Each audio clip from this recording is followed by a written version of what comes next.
Le parc Bonnevie est le premier exemple de parc à vocation sociale réalisé par Bruxelles Environnement sur une base participative. Une première plaine de jeux provisoire fut construite par les habitants dans les années 80 sur l'immense trouée laissée à l'abandon par le chantier de construction du métro à Molenbeek.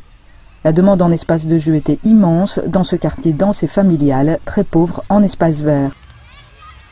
En 1996, les consultations et les animations réalisées par la maison de quartier Bonnevie afin de définir les besoins et attentes des utilisateurs aboutissaient à la réalisation d'un nouvel aménagement. La volonté était l'appropriation de cet espace par les habitants. Les jeux y ont été imaginés par les enfants, puis réalisés en polyester par les plus grands dans le cadre d'une coopérative d'insertion sociale. Même si les riverains ont été associés à l'élaboration et à la conception de l'aménagement du parc, aujourd'hui, 10 ans plus tard, les problèmes de respect de cet espace public y ont refait surface, malgré la présence de gardiens animateurs qui veillent à la convivialité et au respect de l'espace vert. Les habitants actuels ont perdu la mémoire de ce projet d'appropriation du parc par le quartier et ignorent les conditions de sa réalisation.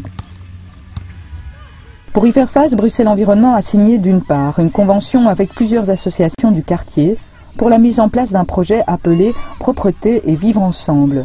Il vise à sensibiliser les jeunes au respect de l'environnement par une démarche sociale de micro-projets.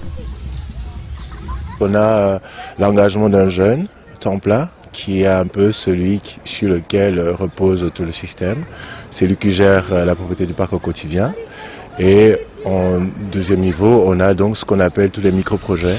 C'est donc toute une série de jeunes qui, pour financer une sortie, une activité, un voyage, nettoient le parc ou simplement sont en soutien aux jeunes hommes qui nettoient le parc tous les jours. Donc ici, on a les jeunes du quartier, mais aussi des jeunes des écoles, des associations environnantes qui, pour financer leur projet, viennent nettoyer le parc. On a des petits enfants plus petits qui viennent nous demander s'ils peuvent aussi nettoyer, même juste pour nettoyer, pas forcément pour quelque chose, quoi.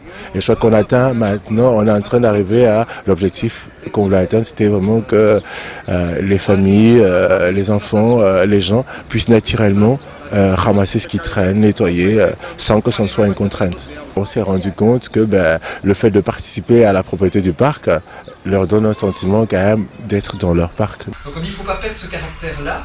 D'autre part, les jeux installés sur le site ont vécu et sont aujourd'hui fortement abîmés.